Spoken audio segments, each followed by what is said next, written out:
जय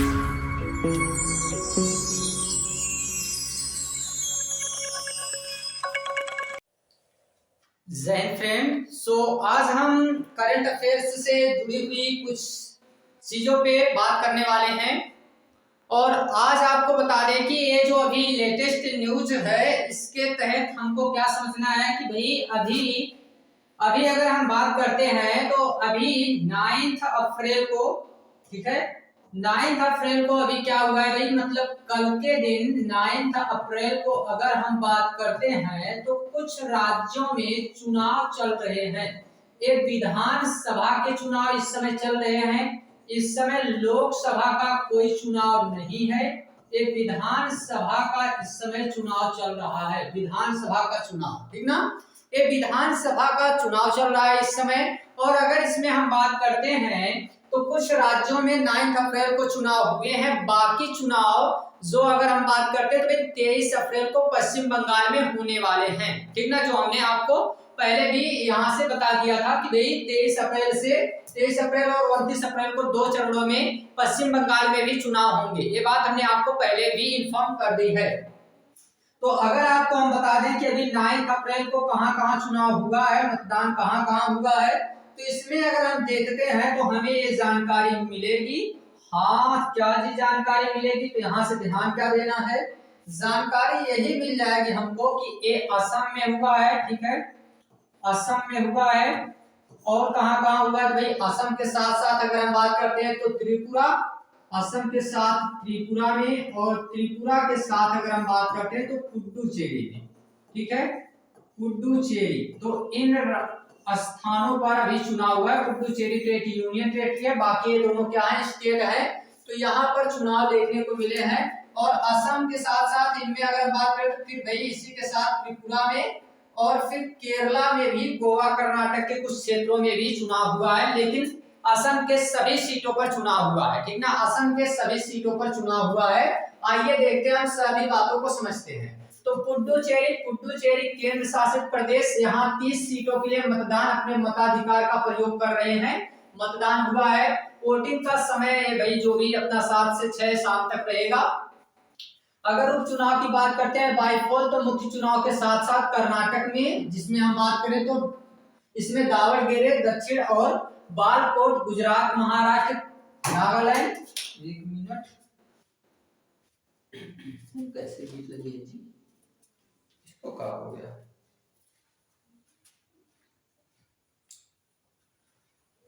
यहाँ पर चुनाव हो रहे हैं, ठीक है। और फिर अगर बात करते हैं तो इसके नतीजे भाई 4 मई को आएंगे, ठीक ना, 4 मई को इसका परिणाम बताया जाएगा। और पुडुचेरी एक मतदान केंद्र नीला नामक रोबोट पारंपरिक परिधान में मतदाताओं का स्वागत कर रहा है, जो आकर्षक केंद्र बनाया गया है। अगर हम आगे बात करते हैं तो भाई कैबिनेट की मंजूरी क्या है, तो 8 अप्रैल 2026 को केंद्रीय कैबिनेट ने महिला आरक्षण अधिनियम के संशोधन के लिए एक नया मसौदा विधेयक ड्राफ्ट बिल को मंजूरी दे दिया है। आपको बता देना, जितने संशोधन होते हैं उनके लिए कुछ इंपॉर्टेंट बात आप याद रखेंगे। क्या क्या इंपॉर्टेंट बात याद रखना है, संशोधन में 2 तरीके से किया जा सकता है। कोई भी संविधान संशोधन वगैरह अगर करना है ना, तो उसमें 2 बातों पे ध्यान देनी होती है। एक होता है उसमें क्या, तो एक होगा इसमें नहीं बहुमत, ठीक ना, एक क्या होता है, बहुमत होता है, ठीक है। और एक होता है इसमें जिसे विशेष बहुमत कहते हैं, ठीक ना, एक विशेष बहुमत होता है। इसी के साथ अगर हम बात करते हैं तो ऐसे ही विशेष बहुमत के साथ में एक और भी रहता है, इसमें प्लस राज्यों की आधी संख्या। तो कभी भी अगर इसमें हम बात करते हैं तो लोकसभा की 2/3 सदस्य, और इसमें अगर हम बात करते हैं तो राज्यसभा के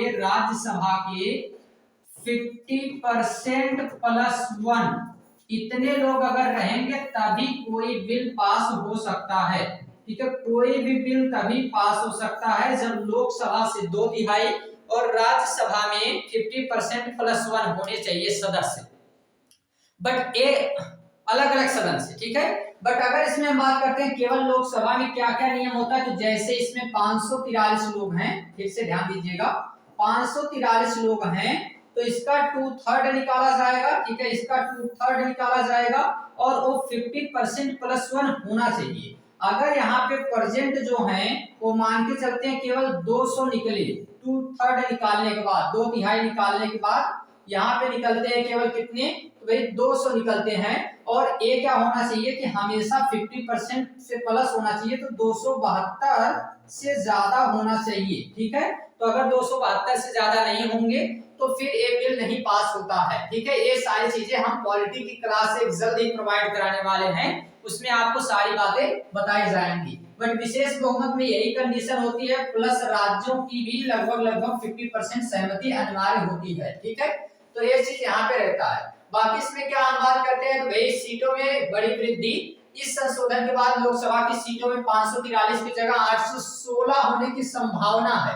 ये 1971 में कहा गया था, 1971 में ही कहा गया था कि भाई हम ना ये जितनी लोकसभा की सीटें हैं इसको जनसंख्या के आधार पर, जनसंख्या जो जनगणना होगी वो तो चलेगी, जनसंख्या बढ़े इससे हमको प्रॉब्लम नहीं है, लेकिन हम क्या ध्यान देंगे कि हम जब भी डाटा लेंगे तो हम जनगणना 2000 जिस वर्ष में चल रही होगी उसका नहीं लेंगे, हम ये ध्यान देंगे कि जनगणना हम 1971 की ध्यान देंगे, उसके बेस पे हम लोग सीटें निर्धारित करेंगे और 2026 तक ऐसा ही चलेगा। और उसी बिल को अभी संशोधित यहाँ पे किया जा रहा है 8 अप्रैल 1926 को, कि भाई अब क्या होगा, इसमें महिला आरक्षण अधिनियम के तहत एक नया मसौदा आया है और इसी के साथ ये भी आई है कि भाई सीटों में भी बढ़ोतरी की जाएगी। 543 सीटों से बढ़ाकर लोकसभा के 816 होने की संभावना है। इसमें 273 सीटें महिलाओं के लिए आरक्षित होंगी। ये बात बताई जा रही है कि 273 सीटें जो इसका 2/3 है, ये 273 सीटें इसमें क्या होनी चाहिए, 2/3 नहीं हाफ है जी, हाफ है। ठीक ना, तो ये क्या होना चाहिए, ये इसके लिए यहाँ पे बताया गया है कि अभी इसकी संख्या बढ़ सकती है। ये 2029 से लागू होगा। ये सरकार का लक्ष्य है कि इसे 2029 के आम चुनाव से पूरी तरह लागू कर दिया जाएगा, जो भी ये लोकसभा का चुनाव होगा। संसद का विशेष सत्र, इसके बारे में कुछ पॉइंट हम समझते हैं। मे भी अगर ये यहाँ पे पीडीएफ तो गायब हो गया होगा, हाँ जी पीडीएफ है, घबराने की बात नहीं है, जाएगा तो कहाँ जाएगा, अरे ओपन तो हो जा।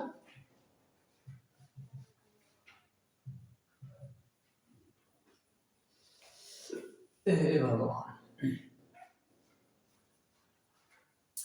ये भी नखरा कर रहा है आप लोगों की तरह, जैसे आप लोग नखरे करते हैं। सर जी हम लोग कौन से नखरे करते हैं, अरे काहे, देख लीजिए, देखिए मजाक कर रहा है, देखिए वाह, कर लो भैया मजाक, तुम भी कर लो, सभी लोग इस समय कर रहे हैं, तुम भी कर लो हमसे मजाक,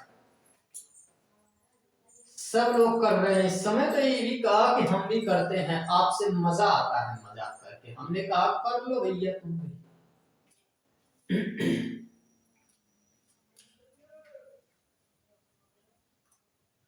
हमने यहाँ पे क्या बात किया है, तो हमने ये बात किया भैया आगे कि यहाँ पर संसद का विशेष सत्र, और संसद का विशेष सत्र क्यों बुलाया गया कि इस बिल पर चर्चा और इसे पारित करने के लिए संसद का बजट सत्र बढ़ा दिया गया है। और अब ये 16 क्या 16, तो 16 अप्रैल से 18 अप्रैल तक इस विशेष बैठक होगी, और इसे इस समय नाम क्या दिया जा रहा है, ये सत्र इस समय चल रहा है बजट सत्र। ठीक है, बजट सत्र चल रहा है और इस पे ये विशेष सत्र जो है बुलाया गया है। प्रमुख बदलाव क्या क्या किए गए हैं, 2011 की जनगणना का आधार, पहले यह योजना थी 2027 की जनगणना का आधार, लेकिन इसे इसके बाद ही लागू किया जाएगा। लेकिन अब सरकार करे कि 2011 की जनगणना के आधार पर परिसीमन करके इसे जल्द ही लागू करने की तैयारी। देखिए सरकार की अवहेलना होनी चाहिए में भी अच्छी होती है, क्यों, जिस देश में सरकार की अवहेलना नहीं होती है ना, वो लोकतांत्रिक देश ही नहीं कहा जाएगा। सरकार को ये सोचना चाहिए कि 2011 से जनगणना हुई, 2026 आ गया है, इतना मौका नहीं मिला अभी तक जनगणना करने का। हम डाटा 2011 के लेके अभी तक चल रहे हैं, हमारे पास अभी जनगणना करने की टाइम नहीं है। मतलब जनगणना तो आराम से कर लेना चाहिए, जनगणना करने में इतना टाइम क्यों लगाया जा रहा है, ठीक है, ये बात हमको नहीं समझ में आ रही। इसके पीछे का रीजन क्या है कि इतना समय हम क्यों ले रहे हैं महज एक जनगणना करने के लिए। अलग बात है उसमें समय लगेगा, लोगों को कार्य करना पड़ेगा, बहुत सारी समस्याएं आएंगी, लेकिन फिर क्या इससे पहले नहीं होता था? इससे पहले भी तो जनगणना हुई है, और जब इससे पहले भी जनगणना होती थी तो भाई इस समय हम क्यों नहीं कर रहे हैं जनगणना? ठीक है, तो जनगणना इस समय भी होनी चाहिए, जो अभी इस समय में नहीं हो रही है। काफी इसमें हम देख रहे हैं कि भाई काफी समय इसमें लग रहा है। ठीक है, तो इसके पीछे का क्या रीजन है, ये बात हमें नहीं समझ में आ रही है कि क्यों ऐसा किया जा रहा है। ठीक है, तो इसे जो है 2029 से लागू किया जाएगा, और सरकार का एक बात, क्या सरकार का कहना है, ये तो बात हम तो समझ गए भाई। अगले पीडीएफ पे आते ही कहां गायब हो जा रहा है, ओए होए, ये रिपीट हो रहा है। अच्छा, यहाँ पे आ गए, हाँ ठीक है, ठीक है, अभी ठीक है। यहाँ से हमको क्या बात समझ में आ गई? हमको बात समझ में आ गई कि भैया ये 2011 के जनगणना के आधार पर ही इसे क्या करेंगे, तो इसे भी ए लागू कर देंगे। हमने कहा लागू कर दीजिए। इसमें वर्टिकल आरक्षण, ये क्या है, महिलाओं के लिए आरक्षित 33% सीटें अनुसूचित जाति एससी और अनुसूचित जनजाति एसटी के महिलाओं के लिए भी आरक्षण का प्रावधान शामिल है। ये बहुत ही अच्छा काम हुआ है, ये होना भी चाहिए कि भाई हम एससी एसटी की महिलाओं के लिए, महिलाएं कोई भी हो, एससी एसटी छोड़िए आप, कोई भी महिलाएं हो, उनके लिए आरक्षण होना ही चाहिए। उनके लिए reservation is the most important things, उनके लिए आरक्षण मिलना ही चाहिए, और ये बहुत ही जरूरी है। ठीक है, किसी भी कंडीशन में उनको आरक्षण दिया जाना चाहिए, इसमें भी आरक्षण मिलना चाहिए। ठीक ना, अगर किसी देश की स्थिति देखनी है, वहां की महिलाओं को देख लीजिए, उनको कितनी स्वतंत्रता, कितनी सामाजिक, राजनीतिक, आर्थिक रूप से उनको क्या क्या चीजें प्रोवाइड की गई हैं, तो फिर वहां का विकास आप देख सकते हैं कि कितना हुआ है। इसमें बात करते हैं हम लोग क्या चीजों पे, तो राज्यों में भी लागू है यह आरक्षण, न केवल लोकसभा बल्कि सभी राज्यों की विधानसभाओं और दिल्ली विधानसभा में भी ये लागू होगा। और कार्यक्रम की रूपरेखा अगर बात करते हैं, तो उद्घाटन इसमें मुख्य चुनाव आयुक्त ज्ञानेश कुमार ने चुनाव आयुक्तों डॉक्टर एस संधू और डॉक्टर विवेक जोशी के साथ मिलकर इसका उद्घाटन किया है। प्रतिभागी इसमें पहले चरण में 23 देशों के 43 प्रतिनिधि शामिल हो रहे हैं, जिसमें दिल्ली स्थित 5 विदेशी मिशनों के अधिकारी भी शामिल होंगे। इसका उद्देश्य क्या है, तो विदेशी चुनाव प्रबंधन निकायों को भारत की चुनावी कार्य प्रणाली, ईवीएम की सुरक्षा और चुनाव प्रबंधन की सर्वोत्तम प्रथाओं के रूबरू कराना, उनको बताना कि ईवीएम से सारी चीजें होती हैं। प्रतिनिधियों का अनुभव अगर बात करते हैं, तो ईवीएम का प्रदर्शन प्रतिनिधियों को India international institute for democracy and election management में ईवीएम और वीवीपैट का लाइव प्रदर्शन दिखाया जाएगा। और ये जो है अगर बात करते हैं, तो मार्कपोल, उन्होंने खुद मार्कपोल में हिस्सा लेकर वोटिंग प्रक्रिया का व्यवहारिक अनुभव लिया है, ये हो चुका है। और मैदानी दौर ये अगर बात करते हैं, तो 9 अप्रैल के दिन मतदान केंद्र, जिसमें वितरण केंद्र, जिला निरीक्षण, इन सभी का दौरा कर रहे हैं। ठीक है, तो ये सारी चीजें अभी के लिए चल रही हैं। और ये अगर बात करते हैं, तो फिर वही इसमें जागरूकता अधिनियम, ये क्या है, तो इन सारी चीजों पे हम अगर बात करें, तो सुदर्शन पटनायक अपनी कला के माध्यम से देश के नागरिकों को जनगणना के महत्व के बारे में जागरूक करेंगे, और कला का संदेश व देश के विभिन्न हिस्सों में रेत की कलाकृतियों बनाकर लोगों को डिजिटल जनगणना में सक्रिय रूप से भाग लेने के लिए प्रेरित कर रहे हैं। जनगणना 2027 की मुख्य विशेषता क्या क्या है, तो जनगणना 2027 में इतिहास में कई मायनों में अलग और आधुनिक होने वाली है। भाई सोचिए ना, 2011 से 27 बहुत कुछ बदल जाएगा। ठीक है, पहली डिजिटल जनगणना, एक ऐसी जनगणना होगी, तो भैया डिजिटल जनगणना होगी, भारत की पहली पूरी तरह से डिजिटल जनगणना होगी, जहां डेटा संग्रह के लिए मोबाइल ऐप और ऑनलाइन पोर्टल का उपयोग किया जाएगा। स्वगणना मतलब नागरिकों के पास यह विकल्प होगा कि वह खुद ऑनलाइन माध्यम से अपनी जानकारी भर सके। हाँ बिल्कुल, क्यों नहीं, क्योंकि हम तो खाली है नहीं, तो हम जाके अपने से सारी जानकारी ले नहीं सकते हैं, तो फिर वो अपने से भरेंगे, और अपने से अगर वो भरते हैं तो फिर भाई सही ही भरेंगे, उसमें कोई प्रॉब्लम तो है नहीं। ठीक है, बहुभाषी पहुंच जनगणना का डेटा और पोर्टल कई क्षेत्रीय भाषाओं में उपलब्ध होगा ताकि हर नागरिक आसानी से अपना हिस्सा बन सके। नए लोगों और टैगलाइन, मतलब सरकार ने इसके लिए एक नया लोगो और टैगलाइन जनगणना के जन कल्याण जारी किया है। ये जनगणना क्यों महत्वपूर्ण है? तो जनगणना केवल लोगों की गिनती नहीं बल्कि यह देश के विकास का आधार जी बिल्कुल है। और योजना निर्माण में अगर बात करते हैं तो इसका डेटा उपयोग सरकारी योजना जैसे उज्ज्वला, पीएम किसान के लाभार्थियों की पहचान के लिए किया जाएगा। परिसीमन की बात करते हैं तो लोकसभा और विधानसभा क्षेत्रों की सीमाओं का निर्धारण भी इसी डेटा के आधार पर हो जाएगा। हाँ, ये भी देखिए आपको बताएं, हमने पहले भी एक बार बताया था ना कि एक घटना हुई थी, जो एक कोई थी अपने आप को मैडम समझने वाली, फोन करके पूछ रही थी कि भैया आप किसको वोट दिए थे और किसको वोट देंगे? प्रधानमंत्री हो, समझना चाहिए। हमसे जवाब सवाल कर रही है, ठीक है, हम किसी का ना सुनने वाले, हमसे वो सवाल जवाब कर रही थी, न जाने कौन है। दिन खराब था उसको, हमने भी कुछ सुनाया नहीं बट सुना देना चाहिए।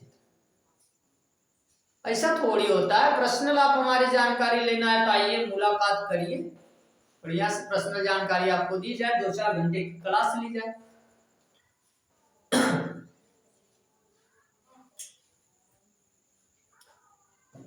स्कूलों और अस्पतालों के बुनियादी ढांचों के निर्माण के लिए सटीक जनसंख्या डेटा की आवश्यकता होती है। विधेयक की मुख्य विशेषता।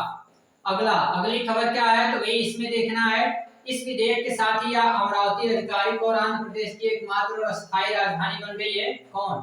तो भाई अमरावती जो है, अमरावती एक आधिकारिक तौर पर आंध्र प्रदेश की एकमात्र और अस्थायी राजधानी बन गई है। कौन?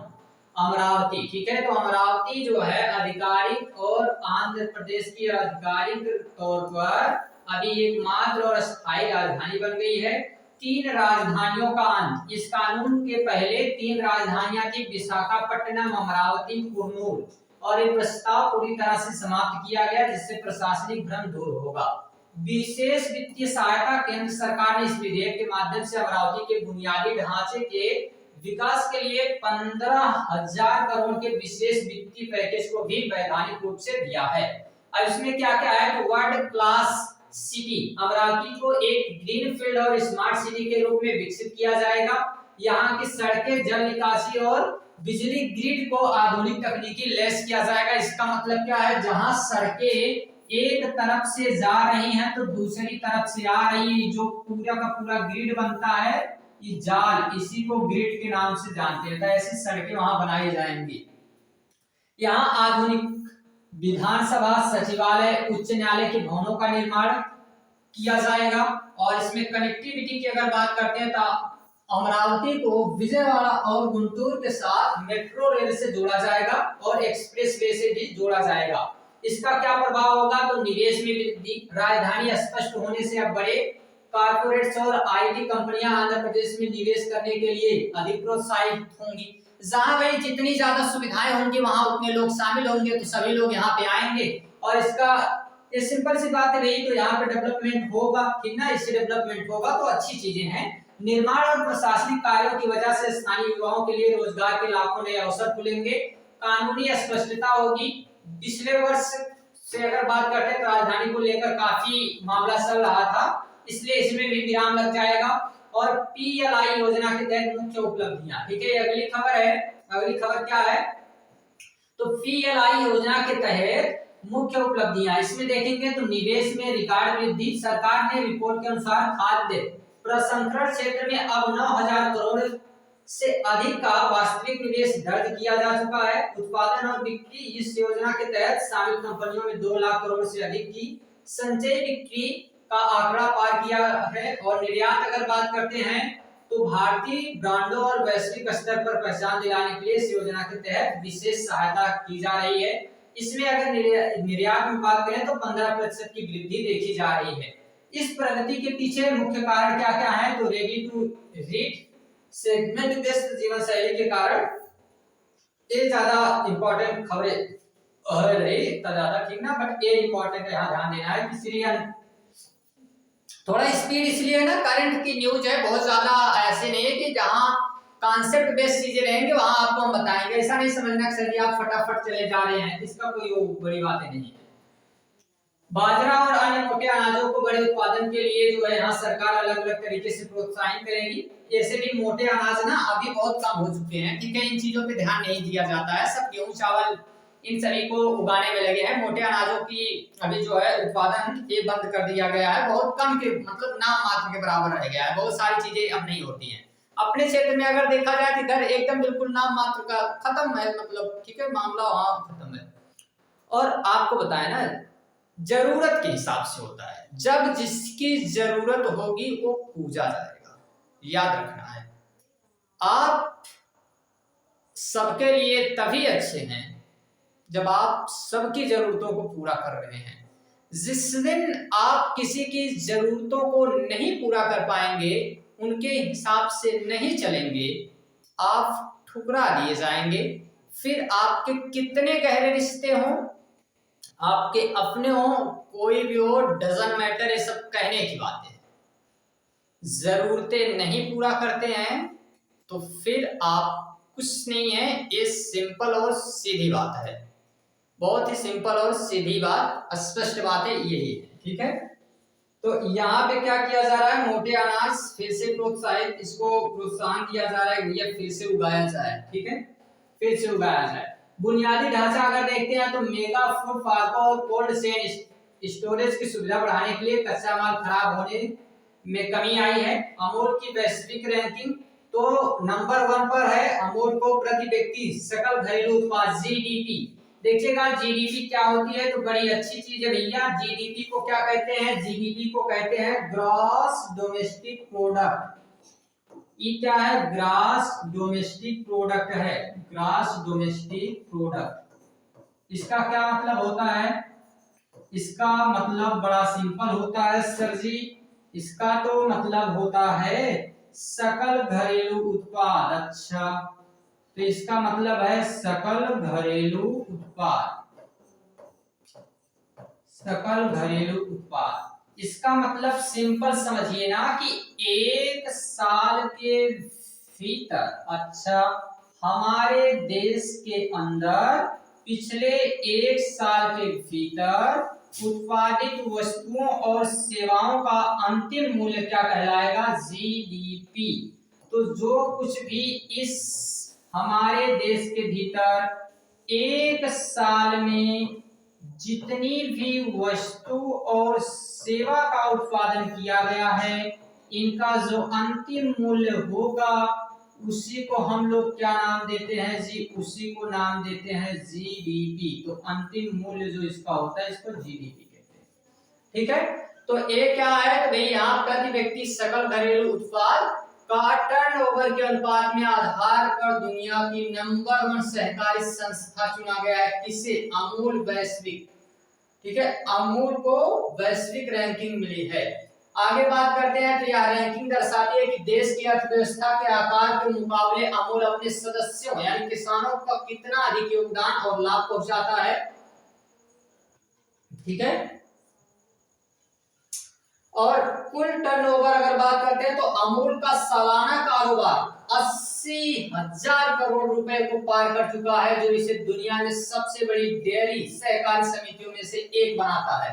अमूल वही अमूल है जहां से दूध और दही एक पूरे दुनिया का सबसे बड़ा, अमूल की बात की जा रही है। अमूल ऐसी संस्था जो पूरे विश्व में फर्स्ट रैंक पर आई है और सहकारी समिति है। ये समिति पूरे विश्व में फर्स्ट रैंक पर आई है। किस क्षेत्र में, तो भाई एक क्या है, एक डेयरी सहकारी समिति है जो हर साल 80,000 करोड़ रुपए को पार कर चुकी। इसका जो कारोबार है, इस सालाना का कारोबार 80,000 करोड़ रुपए का है। ये छोटा मोटा डाटा नहीं है, बहुत बड़ा डाटा है। 80,000 करोड़ रुपए को पार कर चुका है। इसके सफलता के पीछे कुछ कारण है। तो अमूल मॉडल देखिए, यह संस्था सीधे 36 लाख से अधिक दूध उत्पादक किसानों से स्वामित्व में है। 36 लाख से अधिक किसान इसमें शामिल हैं। यहाँ कोई बिचौलिया नहीं होता है, मतलब कोई बीच में कोई ठगने वाला नहीं है इसमें, ठीक है। इसमें बीच में कोई ऐसे एजेंट को नहीं रखते हैं, दलाल को नहीं रखते हैं बीच में, जिससे लाभ का सीधा हिस्सा किसानों के पास जाता है। डिजिटलीकरण इसमें है, दूध के संकल्प से लेकर भुगतान तक अमूल के पूरी प्रक्रिया को पारदर्शी और डिजिटल बना दिया है। वैश्विक विस्तार की बात करते हैं तो अमूल जब केवल भारत तक सीमित नहीं रहा, पहले भारत में था, अभी ये भारत तक सीमित नहीं है। हाल ही में अमेरिका में अपना ताजा दूध लॉन्च किया है और इसने कई अन्य देशों में उत्पादों का निर्यात कर रहा है। ये केवल यहाँ नहीं, अमेरिका तक भेज रहा है दूध भी। अमेरिका में ताजा दूध जो है उसको भी लॉन्च कर दिया है, ठीक है। तो अमूल जो है 80,000 करोड़ रुपए का सालाना जो है बचत अभी कर रहा है, ये इतने का कारोबार कर रहा है, ठीक है। अब आगे अगर बात करते हैं तो इसमें आईसीए इंटरनेशनल ऑपरेटिव आयांस क्या है, तो ये अंतरराष्ट्रीय संस्था है जो दुनिया भर में सहकारी आंदोलनों का प्रतिनिधित्व करती है। इसकी रैंकिंग को सहकारी जगत में सबसे विश्वसनीय माना जाता है, इसी ने रैंकिंग दी है। अमूल का शीर्ष पर होना यह साबित होता है कि भारतीय सहकारी मॉडल दुनिया के लिए एक मिसाल है। सहकारी मॉडल का प्रभाव सशक्तिकरण, इस उपलब्धि से ग्रामीण क्षेत्रों में महिलाओं और छोटे किसानों के आर्थिक सशक्तिकरण को नई पहचान मिली है। आत्मनिर्भर भारत या सफलता सहकार के समृद्धि के सपने को सच करती है और इसे मुख्य दर्जे और आंकड़े अगर बात करते हैं तो रेपो रेट इसे लगभग 5.25% स्थिर रखा गया है। यह वह दर है जिस पर बैंक आरबीआई से कर्ज लेता है, ठीक है। तो आगे हम बात करते हैं, अगली क्या खबर है। अगली खबर है पारिश रुख में तो आरबीआई ने यह रुख न्यूट्रल बनाए रखा है। इसका मतलब है कि भविष्य में परिस्थितियों के अनुसार दरें बढ़ाई या घटाई भी जा सकती हैं। एसडीएफ और एमएसएफ क्या है, तो इसमें अगर बात करते हैं स्टैंडिंग डिपॉजिट फैसिलिटी को 5% और मार्जिनल स्टैंडिंग फैसिलिटी को 5.5% पर बरकरार रखा गया है। देखिएगा ये सब जो चीजें हैं, जितने दरें होने की बात हो रही है, ये सब हम मुद्रा में हम लोग पढ़ते हैं और मुद्रा में जब हम लोग पढ़ते हैं तो इसमें बहुत सारी चीजें आपको बताई जाती है। इसमें जितने भी भाई यहाँ पे ना ऋणाधार जो होते हैं, मतलब जिनको ऋण लेना है, उनके आधार पे ये सारी चीजें निर्धारित होती हैं, ठीक है। इनके आधार पर ये सारी चीजों पे बात की जाती है। इस फैसले के पीछे क्या कारण है, आरबीआई ने ब्याज दरें ना बदलकर इसके मुख्य रूप से वैश्विक अनिश्चितताओं को जिम्मेदार माना है। पश्चिम एशिया संकट, ये अगली खबर क्या है, तो पश्चिम एशिया में भाई चल रहे तनाव के कारण कच्चे तेल की कीमतों में इतना बार आ चुका, इतना बार ये रिपोर्ट आ रही, डेली की यही एक रिपोर्ट। महंगाई का लक्ष्य क्या है, आरबीआई ने इस लक्ष्य को मुद्रास्फीति को 4.6% के दायरे में रखा है। इसने कहा है भाई महंगाई बढ़ रही है। इसमें अगर हम बात करते हैं तो 2026-27 के लिए भारत की जीडीपी वृद्धि का अनुमान लगभग 6.9 लगाया जा रहा है। आम आदमी पर क्या प्रभाव पड़ेगा, तो ईएमआई में राहत होगा। क्यों ऐसा इसलिए बताया जा रहा है कि आपके होम लोन या कार लोन की ईएमआई फिलहाल नहीं बढ़ेगी। बचत में अगर बात करते हैं तो बैंक की एफडी और बचत खातों पर मिलने वाली ब्याज दरों में फिलहाल बड़े बदलाव की संभावना है। दूरसंचार में अगर बात करते हैं 13वां संशोधन है, इसमें 2026 टीआरएआई के उपभोक्ताओं को बिलिंग और सेवाओं से जुड़ी समस्याओं को बचाने के लिए इस मसौदे पर क्या जारी किया गया है, तो भाई इसके लिए कुछ इंपॉर्टेंट पॉइंट जैसे पारदर्शी बिलिंग क्या होता है, टेलीकॉम कंपनियों का बिलों के सभी शुल्क का स्पष्ट विवरण देना होगा। हिडन चार्जेस पर सख्ती बरती जाएगी और इसमें कई बार ग्राहकों की अनुमति के बिना कुछ सेवाएं एक्टिवेट हो जाती हैं। इन नियमों के तहत किसी भी सेवा को शुरू करने के लिए ग्राहकों को सक्रिय सहमति दी जाएगी। शिकायत निवारण में बात करते हैं तो उपभोक्ताओं को शिकायत के निपटाने के लिए समय सीमा को और कड़ा किया गया है। उपग्रह संचार में बात करें तो भारत में सैटेलाइट इंटरनेट, ये क्या है, तो भाई इसमें सैटेलाइट इंटरनेट की शुरुआत के लिए ट्राई ने क्या किया है कि एक नया परामर्श दिया है और इसका क्या क्या उद्देश्य है, तो स्पेक्ट्रम का आवंटन, उपग्रहों की सेवाओं के लिए स्पेक्ट्रम और पैसे आवंटित किए जाएंगे, कीमत क्या होगी, इस पर विशेषज्ञों की राय मांगी है। इंटरनेट की पहुंच तकनीकी का मुख्य लक्ष्य है कि दूर दराज के इलाकों, पहाड़ों और जंगलों में हाई स्पीड इंटरनेट पहुंचाना जहां केबल बिछाना संभव है। भैया इंटरनेट के मामले में महाराज हम लोगों को इंटरनेट दे दीजिए, मानते हैं आपकी स्पीड बढ़िया है, हमारे ही घर पे चौपड़ चलता है, लेकिन क्यों चलता है? जंगलों में छोड़िए, यहाँ इंटरनेट की स्पीड एकदम लो चलती है। एक केवल फोन पे नहीं, वाईफाई का ही हाल है। वाईफाई 1 से 2 MB चलती है, वाईफाई की बात करें, ठीक ना। वाईफाई मतलब जियो फाइबर का जो अभी हमने लगवाया, उसमें भी हम देखते हैं तो भैया 2-3 MB चलने में हालत खराब हो जाती है। केबी में चल रहा है, केबी में महाराज, इसको सही करिए। अगर सब जगह ये सारे नियम आ रहे हैं तो हमारे लोगों के पास ये नियम कब आएंगे? ये कहां से प्रॉब्लम है, इसको ध्यान दीजिए। इतनी बड़ी समस्या है ये कि सारी समस्याओं के लिए समस्या है, ठीक है। ऐसा इसलिए हम बोल रहे हैं कि इतना सब कुछ होने के बाद हम लाइव क्लास नहीं ले पाते, उस एकमात्र कारण अगर कोई है ना इसके पीछे, तो ये आपका इंटरनेट स्पीड है।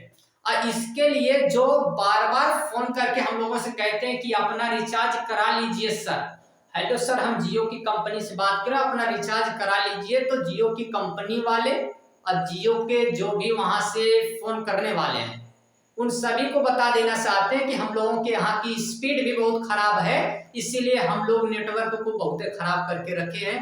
हाँ, ये सब आप चौपट करके रख दिए हैं, हम लोग उसमें इसीलिए रिचार्ज नहीं कराते। या तो उसका रिचार्ज इतना महंगा कर दीजिए कि हम लोग कराइए ना पाए, या तो फिर उसका ऐसा करा दीजिए कि फिर हम लोग भाई अगर कराए तो फिर चला पाए। फिर ये में जाना है अगर, तो फिर काहे कराना है रिचार्ज, इसीलिए हम लोग ना कराते हैं। और अगर बंदे करना है आपको सिम, तो फिर बंद कर दीजिए। हम लोगों को काहे बीच बीच में डराते हैं कि आपकी सिम बंद हो जाएगी, बंद हो जाएगी, कर दो बंद, डरते हैं तुमसे। तो ये सारी चीजें चलती रहती है। ये लोग भैया इंटरनेट की व्यवस्था हम लोगों तक नहीं पहुंच रही है, बाकी सारी जगह तो अभी सुविधा इसकी पहुंच रही है। इसमें प्रतिस्पर्धा सैटेलाइट और सेवाओं के आने से भारतीय दूरसंचार बाजार में प्रतिस्पर्धा बढ़ेगी, जिससे अंततः ग्राहकों को सस्ती और बेहतर सेवाएं मिलेंगी। इस पे क्या क्या प्रभाव पड़ेंगे, तो अगर बात करें तो एयरटेल और जियो आ गया भैया, एयरटेल और जियो आने वाले समय में आपके रिचार्ज प्लान और डेटा खपत की अधिक सटीक जानकारी मिलेगी। हाँ, रिचार्ज अब हो जाएगा, हमें उम्मीद है 1000 रुपए, इससे कम तो नहीं होना चाहिए। अगर इससे कम रहेगा तो फिर कैसी बात है, जहां 350 रुपए 360 रुपए हो ही गए हैं, तो फिर 1000 पूरा कर लो, बढ़िया 00 मतलब सेट होगा अच्छे से।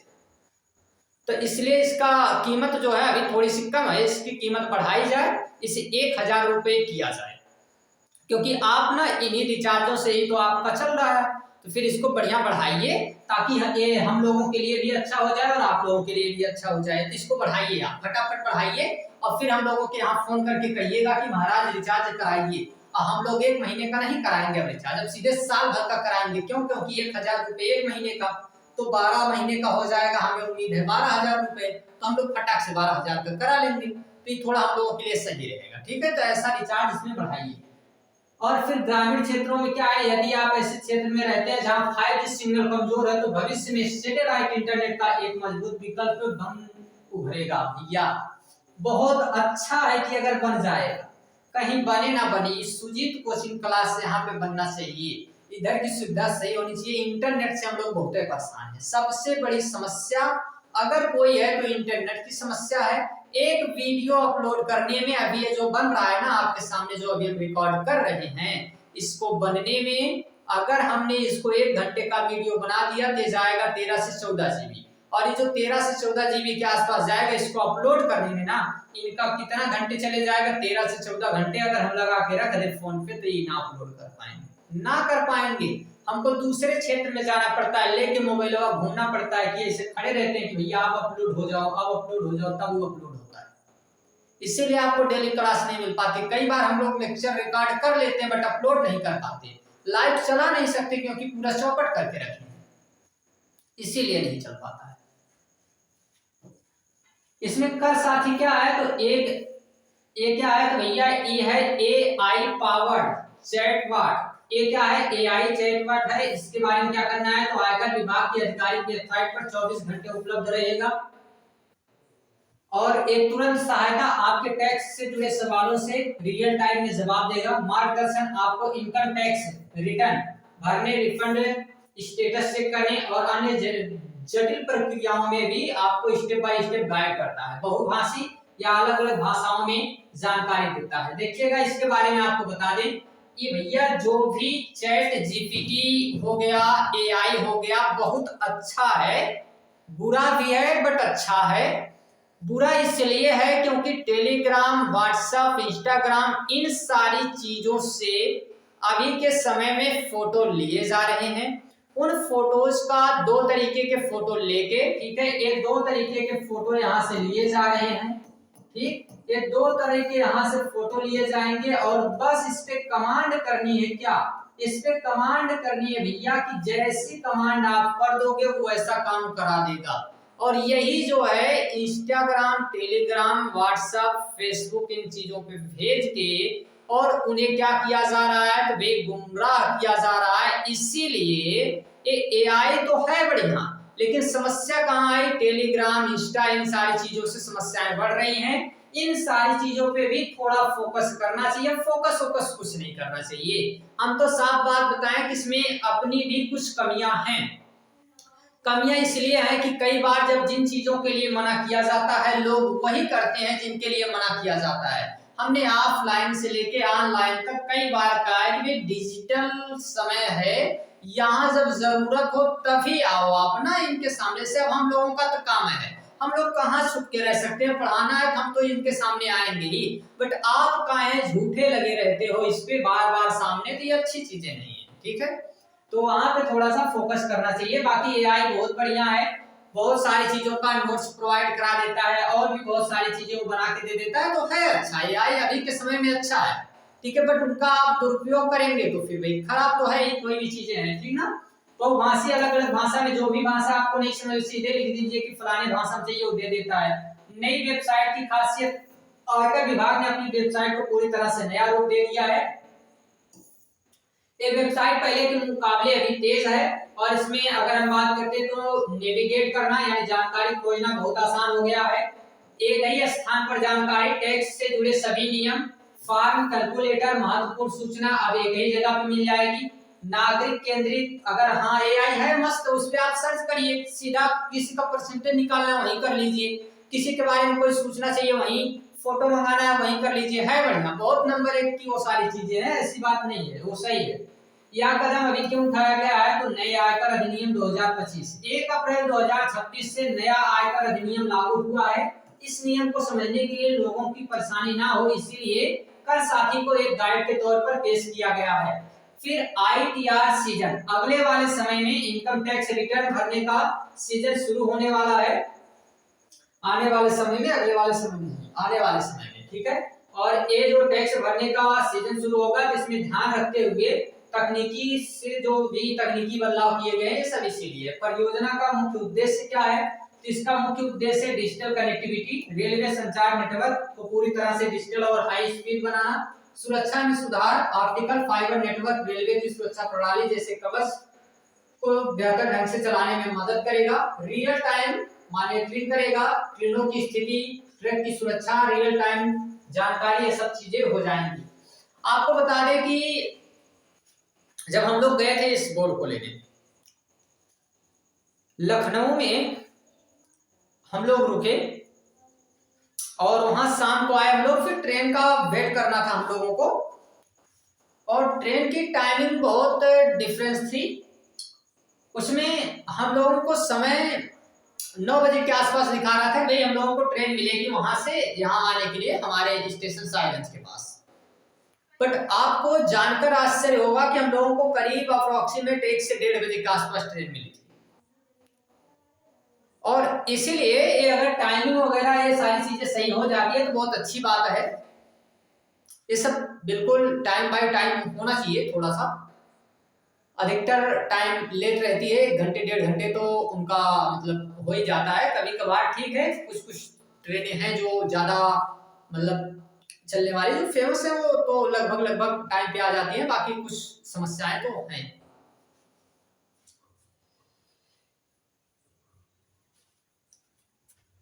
इसका कुछ सिस्टम नहीं समझ में आ रहा है, कैसे हो गया है जी,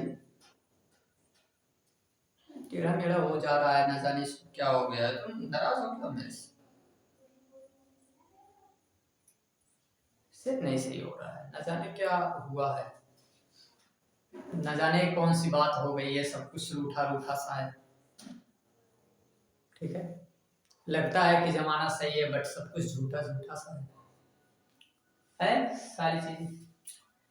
तो इसमें प्रमुख विशेषताओं में क्या क्या चीजें ध्यान देना है। तो पहली बात यह है कि ये परियोजना मुख्य रूप से उन क्षेत्रों में केंद्रित है जहां वर्तमान में संचार और पुराने साधनों तांबे के तार और रेडियो का उपयोग हो रहा था, वहां पे सुरक्षा की जाएगी। बड़ी क्षमता ऑप्टिकल फाइबर केबल बहुत अधिक मात्रा में डेटा बहुत तेज गति से ट्रांसफर कर सकता है, जिससे रेलवे के डेटा केंद्रों के बीच तालमेल बेहतर होगा। वाईफाई स्टेशन सेवाएं, इस बुनियादी ढांचों का लाभ स्टेशन पर मिलने वाली हाई स्पीड वाईफाई की सेवा भी मिलेगी। भैया हर स्टेशन पे आपको वाईफाई का डेटा मिलेगा, मस्त जाके फटाफट चलाओ। ठीक है, वहां फटाफट चलाओ, क्योंकि रिचार्ज के बारे में हमने आपको बताइए दिया है कि क्या क्या समस्या हो सकती है। तो इसीलिए आप क्या करेंगे, वहां से वाईफाई का बढ़िया नेटवर्क ले सकते हैं, और बढ़िया जो है रिचार्ज वाली सुविधा आप क्या कर सकते हैं कि उसको थोड़ा सा होल्ड रख सकते हैं। ठीक है, अभी के समय में ना सब इंटरनेट से ही काम चला रहे हैं, सोच रहे हैं कि आई चलना है, सब इंटरनेट से ही चल रहा है, तो फोन पे काहे रिचार्ज कराया जाए। ठीक है, इसका क्या लाभ होगा, तो भाई ट्रेनों की समयबद्धता, बेहतर सिग्नलिंग और संचार की वजह से ट्रेनों की परिचालन में देरी कम होगी। यात्री सुरक्षा, दुर्घटनाओं को रोकने वाली आधुनिक प्रणालियों के लिए यह केबल नेटवर्क एक बैकबोन की तरह काम करेगा, जैसे रीढ़ की हड्डी होती है ना, वैसा काम करेगा कोने नेटवर्क। आधुनिक सिग्नल, अगर भविष्य में ऑटोमेटिक सिग्नल सिस्टम को लागू करने में सबसे बड़ी मदद मिलेगी। रेल टेल, देखिएगा एक झकझोर देने वाली घटना ट्रेन से जुड़ी है, और जब भी खबर आती है ना ट्रेन रेलवे ऐसी कोई करंट अफेयर्स की खबरें कहीं आ जाए, या बीच में जब भी हम पढ़ते समय कहीं बीच में एक छोटा सा नाम आ जाता है, ये नाम छोटा लग रहा होगा बट ये इतने बड़े थे हमारी लाइफ के लिए, इतने बड़े कि शायद भगवान ना रहे तो चलेगा बट इनका रहना जरूरी था। और ये केवल इस रेल और ट्रेन की वजह से ही चले गए, इसी की देन।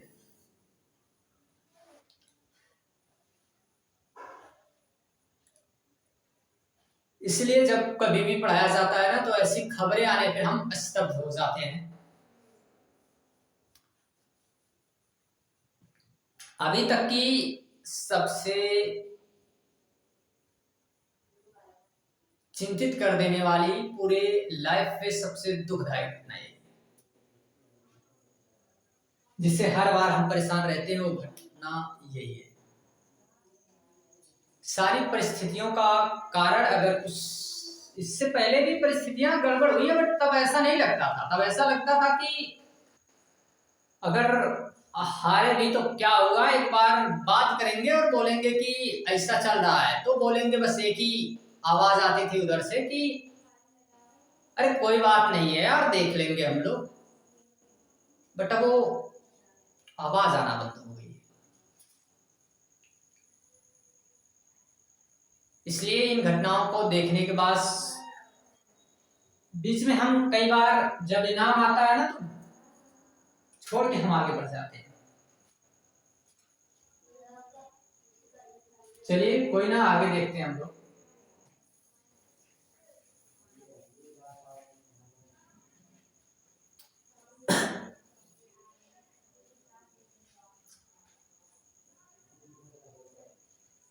समझते हैं आगे। दुर्घटनाओं को रोकने के लिए ये आधुनिक प्रणालियां का से पहले हुई होती तो फिर कितना अच्छा रहता, मे भी ये घटना तो नहीं होती। आधुनिक सिग्नलिंग इसमें अगर बात करते हैं तो भविष्य में ऑटोमेटिक सिग्नल सिस्टम को लागू करने में सबसे बड़ी मदद मिलेगी। और आमतौर पर भारतीय रेलवे की ऐसे संचार परियोजनाओं का क्रियान्वयन जिसमें रेल टेल द्वारा किया जाता है। ये रेलवे अपनी दूरसंचार में कंपित रहती है। आज के मौसम और सटीक विवरण नीचे दिए गए हैं। ये देखिए भैया, मौसम के बारे में कुछ चीजें इसमें जरूरी नहीं है कि आपको नहीं भी याद रहेगा तो चलेगा। इसमें क्या चीजें मौसम से हम लोग ज्यादा नहीं जानते हैं, कोई कुछ जान के इसमें क्या करोगे, ठीक है। तो ये लास्ट जो है आपके लिए खबर थी। बाकी ये जितना अभी तक हमने देखा है इन सारी चीजों के बारे में, तो याद रखना क्या है अभी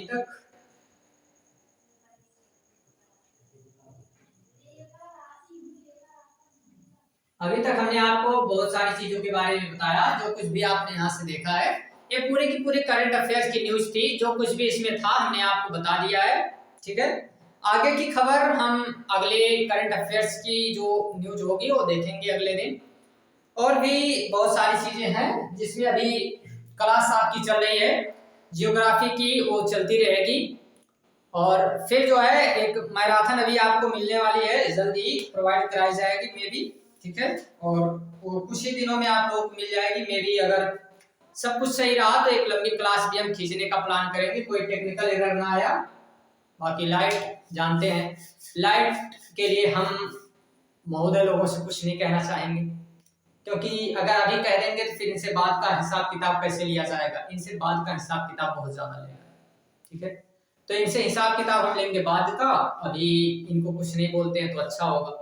कई बार कुछ ना बोलना ही ठीक रहता है। तो फिर अभी इनको कुछ नहीं कहा जाएगा, बाद में इनसे मिला जाएगा और उसके बाद सब एक एक मिनट का हिसाब लेना है। होगा वो चीज कुछ दिनों की बात है। चलिए मिलते हैं तब तक के लिए thanks, take care, bye bye.